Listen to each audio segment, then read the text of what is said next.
Mardi 19 décembre 2023, midi 25. Après 5 heures de route, dont 1 heure d'embouteillage, j'y suis enfin. Je suis à Fantasyland.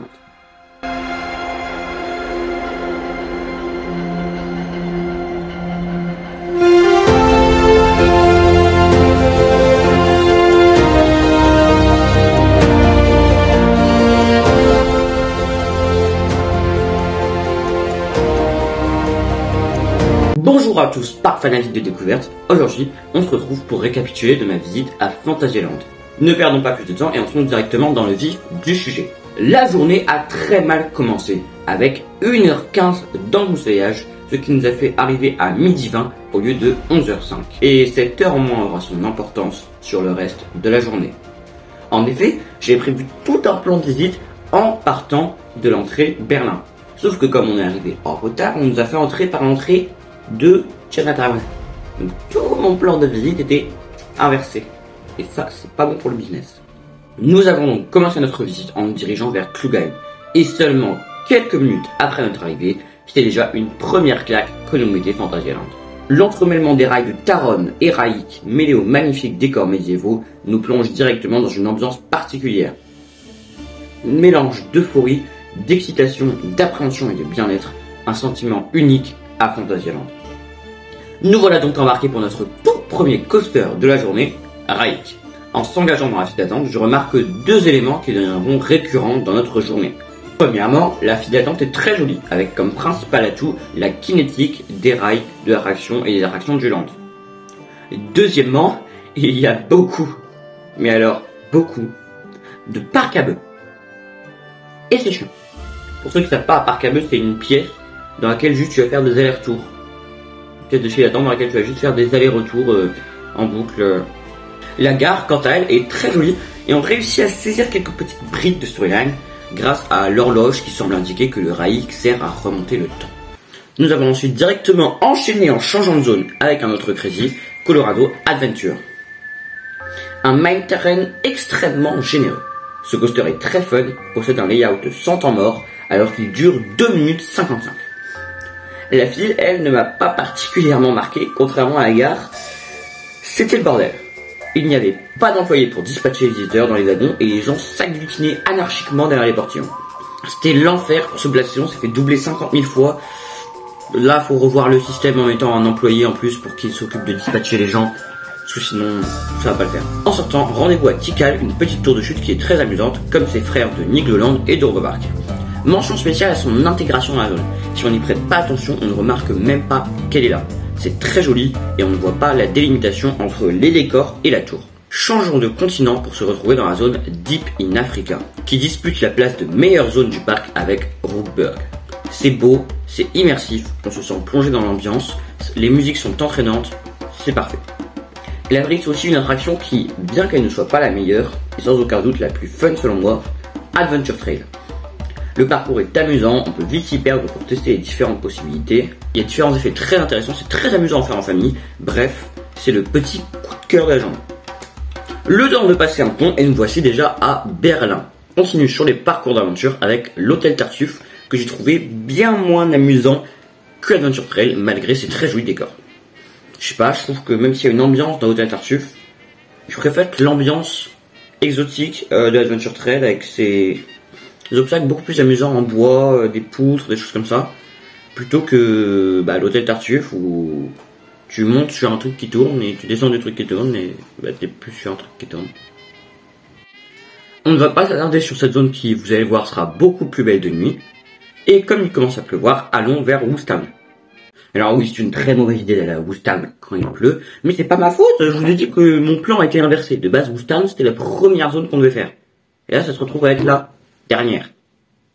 Donc normalement, on aurait dû y aller le matin, Windjammer Sports aurait été ouvert, et il n'y aurait pas plu, donc il n'y aurait pas eu beaucoup de monde. Fichu embouteillage. Et sans plus tarder, Windjammer. C'est simple, lorsque je l'ai fait, il est direct passé numéro 1 dans mon top. Mais il n'y sera pas resté très longtemps. Les éléments sont géniaux, ça ne s'arrête pas, c'est fun et fluide et le spinning est magnifiquement utilisé. Tous les éléments très intéressants sont cachés des yeux des visiteurs depuis l'extérieur du parcours. On est surpris à chaque seconde. Bref, pépite. Nous n'aurons malheureusement pas fait son frère Winjust Force qui était fermé pour la journée. Enfin non, il a fermé qu'à midi. Mais nous, à midi, on n'était pas encore là. À cause de cette embouteillage. Et j'ai fait tourner ma caméra. Alors, comment enregistrer? Comme ça. C'est bon. Ensuite, direction pour un tour d'une super attraction. On est dans le monorail et on s'amuse comme des petits fous. Voilà. Voilà. Et tant qu'on parle de trucs chiants, parlons de Crazy Bats. La panneau d'entrée indiquait 35 minutes. On a dû attendre 50 minutes. 50 minutes dans des parcs à bœufs de merde, dans une file d'attente de merde, avec des décors de merde. On restait sur place, c'était insupportable, on n'avançait presque pas. C'était assurément la pire file d'attente de toute ma vie. Bon, maintenant qu'on a fait Crazy Bats, le temps que ma soeur a eu le temps de faire tous les flashs de Woodstown, retournons à Berlin pour découvrir les illuminations de Noël. Et waouh! Là, je me suis pris une claque monumentale. Tous les bâtiments sont illuminés de la tête aux pieds et c'est tout simplement féerique. Et quitte à être ici, direction Mouse au chocolat. Comme d'habitude, la file est composée de parcs à bœufs et à part la salle du bureau, je ne l'ai pas trouvé particulièrement jolie. Le ride en lui-même est plutôt fun, c'est comme toujours long et généreux avec de très jolis décors entre les scènes. Sans transition, direction Chiapas. Et Chiapas, c'est bien. Je dirais même que c'est génial. Best water ride que j'ai fait, les décors sont géniaux et le parcours original, le top 2 du parc derrière Fly. Et en parlant de Fly, nous sortons de Chiapas à 18h05 et Pulse of Rookburg commence à 18h15. Là, c'est le moment de la journée où on court pour au final arriver dans Rookburg à 18h20. On regarde donc la fin de Pulse of Rookburg que j'ai trouvé très décevant. C'est juste des lasers qui montent, qui descendent et qui clignotent. Rien de transcendant. Et quand le spectacle se termine, toutes les lumières se rallument d'un coup et un train est lancé sur le premier launch de Fly. Et c'est là qu'on se dit waouh, purée, c'est beau. On se lance donc dans la file d'attente de Fly, qui est déjà une magnifique expérience qui nous permet de serpenter tout autour du land et d'observer les passages du train de Fly en se disant allez, c'est parti, on va enfin le faire. Cette belle bête dont j'entends parler depuis 2020, j'y suis. Je vais la faire. Après avoir serpenté dans tout le land et avoir emprunté la file premier rang, on se retrouve dans une salle circulaire où l'on nous diffuse les consignes de sécurité et où l'on nous donne nos bracelets pour les casiers, où l'on va devoir déposer tous nos effets personnels. Et quand je dis tous, c'est tous. Tu ne gardes pas une pièce, tu ne gardes pas une clé, rien. Et puis c'est l'apothéose de cette attente. La gare. Je ne peux pas vous montrer d'image parce qu'on a déjà dû poser notre caméra avant, mais purée, c'est beau. Lorsqu'on y arrive, il n'y a pas plus d'une quinzaine de personnes dans la gare et on voit au fond un mur qui semble être une sorte de mur de station de métro longé par un rail de Fly à l'horizontale. Et là, le train arrive sur ce rail, majestueux, grand, il prend toute la place, il est imposant et il est vide. Car oui, il y a une gare de déchargement à Fly. Les visiteurs devant nous embarquent, ferment leur harnais et sont dispatchés. Et au moment du dispatch, se lance une musique qui donnera assurément des frissons à toutes les personnes qui ont déjà fait cette attraction.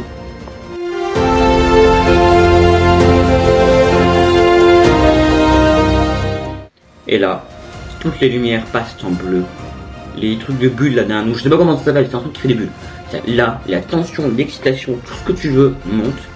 Et on se dit, c'est bientôt à nous d'embarquer. Bon, petit coup de pression, parce qu'au moment où on s'apprête à embarquer, les portillons devant nous, ils ne s'ouvrent pas.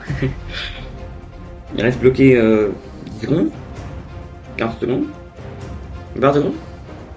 On voit que les opérateurs commencent à paniquer un petit peu, à essayer de se presser, à échanger des opérateurs qui sont au niveau du premier rang de Fly, vont à la cabine pour voir ce qui se passe. Et au bout d'une petite minute 30 d'attente stable et très stressant, les portillons s'ouvrent et nous embarquons pour Fly. On embarque alors et je me souviens m'être fait la réflexion, c'était très confortable. L'aventure commence avec une petite séquence Dark Ride qui s'ouvre avec un enchaînement de 3 ou 4 hélices holographiques qui des pubs fictives. Une petite partie qui est selon moi sans intérêt. Les hélices n'habillent pas du tout l'espace. On se fait chier dans ces hélices, c'est simple. Puis on arrive devant un immense écran qui lui est magnifique. Sans qu'on ait le temps de comprendre ce qui se passe, on passe en position fly et on est propulsé sur le premier nuage. Je ne saurais pas vous décrire ce qui se passe dans Fly.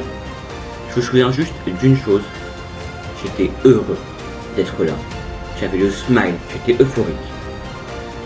Brookburg Fly, c'est la plus belle zone que j'ai vue de mon épopée parc nautique. Mais aussi le meilleur coaster, la meilleure file d'attente, la meilleure attraction, et j'en passe. Étendre 10 heures dessus, mais ça ne servirait à rien, donc je vous propose d'enchaîner directement avec le show nocturne, qui, comme d'habitude à Fantasyland, est très généreux et fourni.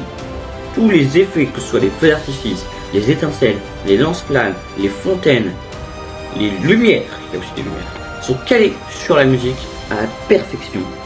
Et tout cela pour un résultat magnifique. Et c'est le moment pour nous de quitter le parc avec regret, et je vous propose donc le bilan. C'est un parc magnifique, le plus beau de tous les parcs que j'ai visités. On ne sait plus où donner de la tête, que ce soit dans les allées ou dans les attractions qui ont toutes une longue durée. On en a pour son argent. Petit bémol sur le côté labyrinthique du parc.